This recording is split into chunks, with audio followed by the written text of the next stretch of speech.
Ringer Magic. Oh, good googly moogly. Today, ladies and gentle peasants, I am going to bring you a theory so far-fetched and out there that when I first heard it, I categorically refused to believe it was true. The theory that Rin from FF10 is one of the greatest hidden secret mastermind villains in the entire Final Fantasy franchise.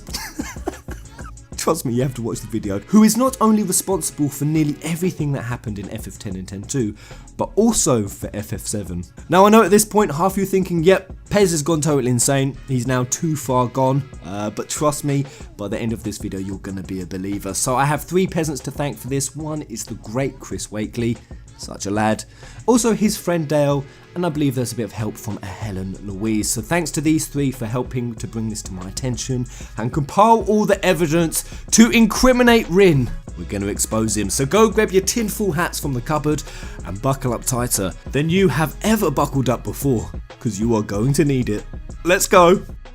So let's kick this video off by just assessing who Rin is. He was in both 10 and 10-2, and he is an Al-Bhed merchant / entrepreneur who runs various travel agency shops across all of Spira. Now looking at his personality, Rin is a person who always gave me really bad vibes. There's something not quite right about this fella, because there were times where he would completely change how he acted. Sometimes he would be quite witty and almost charming, an intelligent person, but then there were other times when he would act quite naive and foolish, feign ignorance. Then we look at his severe lack of empathy in situations where he should be extremely emotional. Now Rin is one of these characters who he doesn't express emotions like a normal person, and it comes across as weird. It's like somebody who's almost faking it. Now you could say this might just be down to a bad voice actor, but once I've laid all the evidence out before you, you're going to see why it's not that, and why I am dead set that Square Enix did this intentionally. So I'm going to start with in FF10 when he opened that shop, claiming that all proceeds would go towards rebuilding his home. So in FF10 he leads us to believe he loves the Al-Bhed, he loves his birth nation, but the problem is not a single penny went towards the Al-Bhed city, because in FF10-2 it hasn't been repaired. So what happened to the proceeds? We can certainly pull into questions that the proceeds never went to where he said they were going to go, and this ruthlessness continues if we take another example of when the temple in Markalania sunk to the bottom of the lake.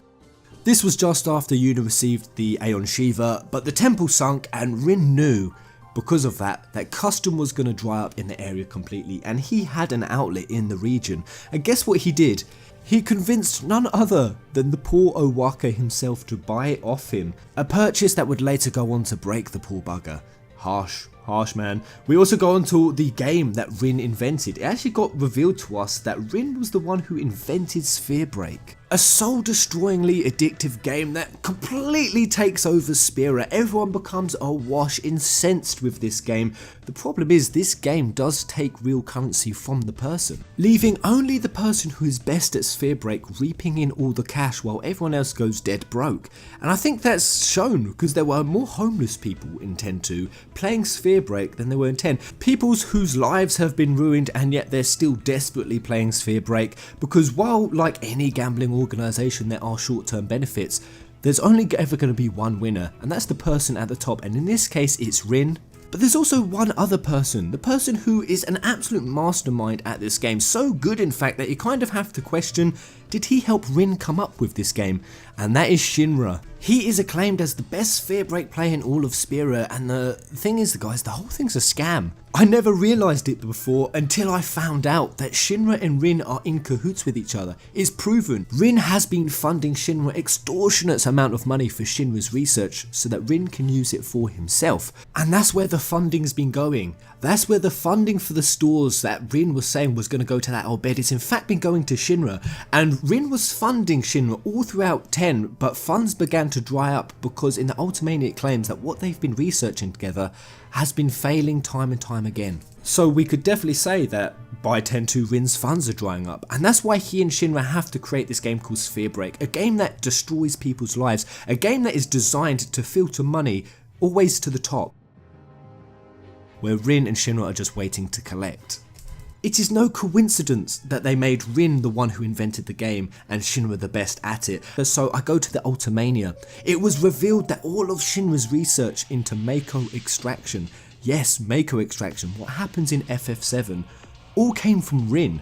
So here it is, here's the quote. Further of note is that Najima explained that the Al-Bhed entrepreneur Rin also was interested in extracting mako from the farplane, and that he provided Shinra with funding to make the attempt. Now I know what some of you are going to say, oh my god Pez, is this really another FF10 is connected to FF7? No theory. That's not true, it's been debunked. It hasn't been debunked. In fact, Najima himself confirmed it. He confirms it in this ultimania right here. Shinra in 10-2 is searching for an alternative fuel source, and his research would eventually succeed, but it was after his lifetime. This is the thing guys, Shinra is not the Shinra from FF7. Shin from 10-2 is not the fat, cigar smoking, hideous, maroon suited tyrant. That's not Shinra, that's his ancestors. And this was confirmed when Najima said, however, some 1,000 years later, once space travel became possible, Shinra's descendants would go on a voyage to the world of Final Fantasy VII.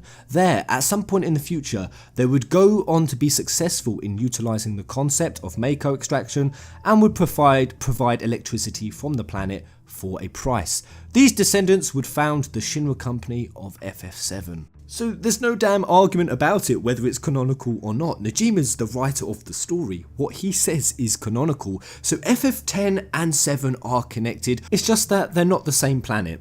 When space travel became possible in Spira, that's when they ventured onto FF7. But now we need to weigh that up, because everything that happens in FF7 is because of Shinra. It is because of their malpractice in mako extraction that everything happened. I mean, literally everything. It's why Tifa joined Avalanche, why Barrett joined Avalanche, why their homes were destroyed, how Sephiroth was created, how Cloud and Zack were created. Mako extraction is responsible for all of it. Now we've got to blame Shinra for it, although do we really blame him? As Shinra likes to often say in the game, he's just a kid, he's naive, he's trying to do it for the better, his research. Do we really blame him, or do we now blame the guy who we know is funding him and doing it by very questionable methods and malpractices? Well, maybe not. I know at this point some of you are going to say, okay Pez, you've proven that Rin is a bit of a dodgy cunt and he doesn't have great business ethics or morals, but that hardly makes him a secret mastermind villain. Well, I'd like to bring forward the incident at the Mien Road. This was when Rin's true colours really began to show, when we began to see a nasty side to him, a flip side to him.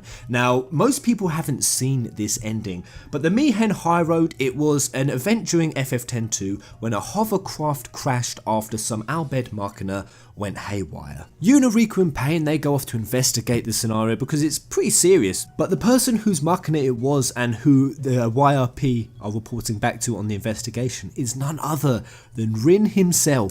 He pretends the entire time like he wants to find the culprit, and he does it so convincingly that at this point not even I was suspicious of Rin. He was so deceptive and sly in this scenario, feigning total ignorance and doing it with such a straight face to try to offload that it was in fact him. I never knew this because when I played it the first time I got it as Riku was guilty, and Rin, he happily incriminates her and then forces her to tidy up the Mien Road as a punishment. And there are a couple of other outcomes and endings for this scenario, but what is defined as the ultimate one, the hardest one to unlock, is Yuna actually figuring out that it was Rin all along, and she confronts him and Rin openly admits it. He admits that the reason he employed the Gold Wings was in an attempt to cover up his own tracks and walk away clean, but it backfires on him. He also shows absolutely no remorse for the casualties. He was actively trying to sabotage the investigation the entire time, and that quote, he would do it again, and I think that's when Pain called him a dick or an arsehole or some other genitalia type slur. I can't remember what it was. But the key thing here guys is why he was doing it. Why did he sabotage the investigation? Why did he have Machina on the high road? Well, he says it at the end before he walks away. He says he's going to continue his research. Now, that research encompasses a lot of things. In the particular case of the Mien High Road, another confession he comes out with is that the reason why the Machina went haywire is because he was trying to upgrade them. This right here is Rin trying to build Machina that can fight. And this type of Machina is never good. And this is where you've got to try to connect the dots of what else Rin ties into. Because when Yuna first saw these on the high road, she was worried, she questioned them, and of course Rin played it off as they were there for the defense of the high road. But we now know that's total horseshit. After seeing Rin's true colours and that he is in it for selfless reasons, do we at this point still believe that the reason he's trying to create these Machina is to defend people? Oh, hell no! He has some deep-seated agenda, he has some dark motives. There has always been one question, one big glaring question playing on my mind a bit about FF10. It's when we find out that Yevon are in fact using Machina, that they have Machina warriors and they use Machina technology despite telling their followers that they shouldn't, and we have the corrupt culprits involved in that. We had Master Keenock, we had Grandmaster Micah and Seymour, and all the corrupt Yevonites. Yevoners. Is Yevonites a word? It is now. I've always been wondering, how the hell do these backwards religious fanatic nutjobs know about technology? How do they build it? How do they create it? How do they maintain it?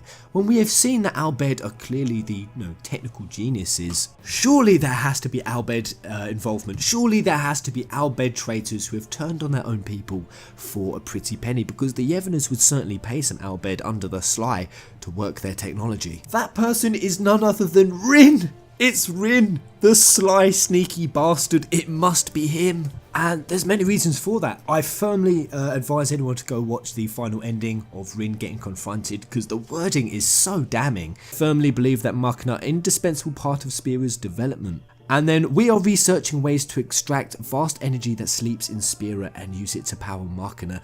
Now guess what he's referring to while he is certainly talking about the farplane and extracting the vast energy that lies within. And even that, whose idea was that? Was that Shinra's? Did that come from Rin? Now how deep does Rin's plot and plans go? He could also, when he's referring to the vast powers that sleep within Spira, he could also be talking about Vegnagun. That's right, Vegnagun. Oh good googly schmeebly beebly dee. When I read that, that is what took my suspicion of Rin to a whole nother notch. Najima has linked Rin to so many of the events. You can tie him directly and indirectly to so much that happened, that there has to be a reason why Najima is doing this, going as far as to get him involved in Vegnagun.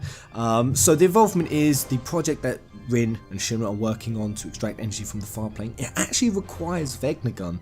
According to the Ultimania, it says that further of note, Najima went on to say that Shinra's attempts to use Vegnagun's remains failed, and that he was unable to complete the concept of mako extraction as Shinra had predicted. Now this raises so many questions about the research that Rin was conducting into extracting this energy. Did he know about Vegnagun? How did he know about Vegnagun? Was this one of the sleeping powers that resides within Spira that Rin was hinting at? And regardless of the answer, this could be the link that incriminates Rin back to being connected to the Yevoners, to Prevail, to being the one who is the Albed traitor. Because he's the only one doing research into hostile Machina that can fight. He's the only one that has the funding, he's the only one who has the connections, he's the only one who has the business empire that could pull something like this off. He's also the only Albed that we've seen who is clearly a low enough scumbag to do something like this. He has the Ardyn Azunia-like traits of being sly, manipulative, of being able to put up a really convincing act,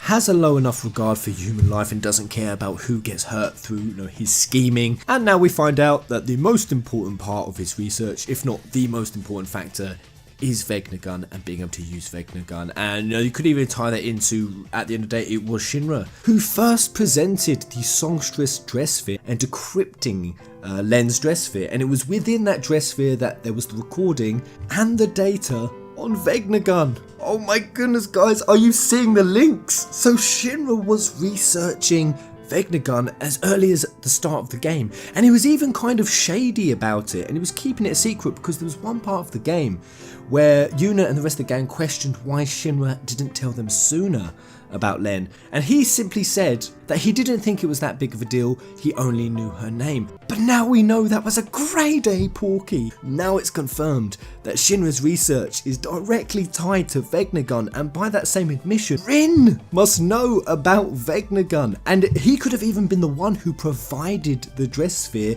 to Shinra for research, because how did Shinra get his hands on it? How did anyone get their hands on Len's dress sphere? She died down in Prevail, in the Prevail underground.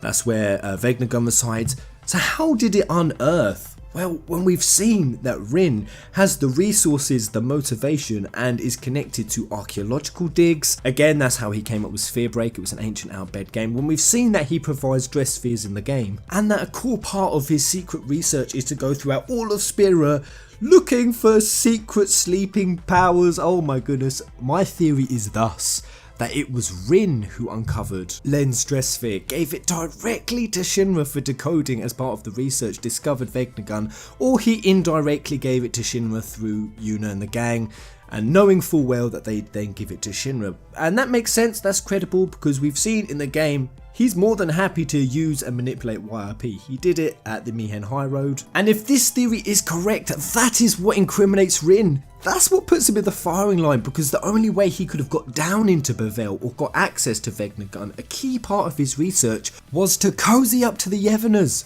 How does a guy like Rin cozy up to the Yevoners? By providing them the secret Machina technology that they needed to dominate Spira. He has all the resources, he has all the motivation to do it, and that's how he could have got down into Bevelle and unearthed Len's dress sphere. You see where my logic is going here, guys? It is tinfoil hat, it is crazy, but even if he wasn't the one who provided the Machina tech in 10, and he wasn't the one who unearthed Len's dress sphere, there's still the very likely possibility that after Shinra and Rin learned about Vegnagun, that's why Rin started developing the Machina technology at the Mien Road. Is all so suspicious and way too coincidental that I'm convinced Rin is a secret mastermind villain of the franchise who is responsible for a lot of the wrongdoing in 3 FF titles, because all you have to do is look at his ultimate motivation and everything else makes sense. It all links, gain the monopoly on the power from the farplane. And he will go to crazy lengths to do that. He will use something as dangerous as Vegnagun. He will break an entire community, and con them into a gambling game and get them so addicted that, quote, they no longer go to work anymore. He will develop dangerous Machina and cover his tracks in this huge, deceitful, elaborate scheme about an investigation just to get away with it. And we've got to ask ourselves, why is he doing it? Is he doing it just for more money? I mean, Rin's a rich guy. He has a huge business empire throughout all of Spira. I really don't think he's short on a buck or two. Is his ultimate goal to have a monopoly on a brand new energy source? Is it for world domination? No, I know that sounds totally crazy. Pez, no way. That is one step too far. But is it really? Look at FF7, that's exactly how Shinra are ruling the world. That's exactly how they do it. So it's not far-fetched to say that Rin possibly could have the same aspirations. If so, that makes him a textbook Final Fantasy villain of ardent Izuna proportions, with the amount of lying, deceit and trickery, and how he was planning, manipulating events from the very start while having this totally fake but very convincing bravado. In fact, actually, it makes him better than Arden. It makes him better because the difference is Rin never got caught. He never once got exposed for all of what was going on in the game and this breadcrumb trail that Najima left us, except of course Yuna, but she only caught him in one small part of his overarching plan and his overarching sins. He tricked everyone in Spira, and not just in Spira, but he tricked the entire damn fan base, because I have never seen any of this in a video before. So I've never seen a Rin is villain theory before Chris and Atla came forward. So there it is, that's the theory on the table. Chris and Co go even one step further, and I'm kind of going along this step with them, although it seems far-fetched. In the world of Spira, to be this well connected, to be this successful, to be involved in all of these events, in such a significant way as what Rin is, even again back 10 years to Oren's death. Having knowledge and an interest in something like Vegnagun, and having intimate enough knowledge of the farplane to pursue it as an energy source. What kind of people have intimate knowledge of the farplane? That's right, we're going there. Chris and the others, and I'm going to agree with them, go one step further to say that they believe Rin could be an unsent. And there's no reason he couldn't. For someone to have such a domineering force in Spira and to be so involved in these events, far lesser people in Spira have been unsent. You could point out one flaw in this theory by saying he can't be an unsent because Rin has an age, and indeed he does, they pitch it at 35. But that doesn't really mean much considering Oren also has an age on Wikipedia, and that's 35. It's not impossible, and I'm letting my tinfoil hat just go completely wild here now. You've seen the bulk of the theory. Let's just theorise if Rin was an unsent.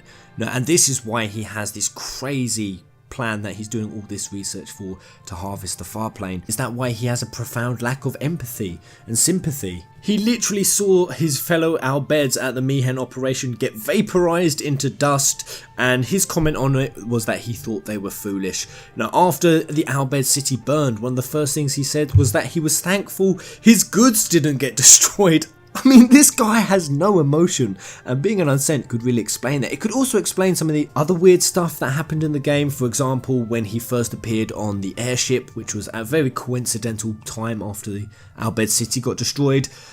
He showed up on the airship and he was the first to tell us about fiends invading the ship, but he didn't show any kind of fear. He said it so nonchalantly. We are being attacked from within. Some of the Guado that attacked home must have snuck on board. You're awfully calm about it. I am calm about most things. That begs the question why he wasn't more scared. But he wouldn't be scared if he was an unsent, would he? So there it is, guys. I think regardless, there is enough evidence against Rin to say that he is heartless and ruthless enough to be considered a villain. How much of a villain? Well, that's up to you and how much of this theory you want to take away. But it can seriously range from being just a selfish who's in it for himself, in it for his own gains, his own power, and he doesn't care about who he hurts along the way. And that ranges all the way up to being the overarching shadow villain of 3 main titles. Wow, and while that would be a totally mind-blowing concept, I kind of hope it is the latter, because you know what that would make him? It would make him one of the smartest underdog villains. The greatest underdog who never got caught. Well, until today. Consider yourself busted, Rin, and perhaps Najima knew from the very go that he wanted Rin to be an underdog villain, and perhaps, just perhaps, that is why in FF10 when you find all 26 primers with Tidus, Rin himself will give you a reward. And guess what the name is? He will give you a 30 double overdrive item named Underdog's Secret. Oh my goodness. That just about sums Rin up. Until the next video. Kubo!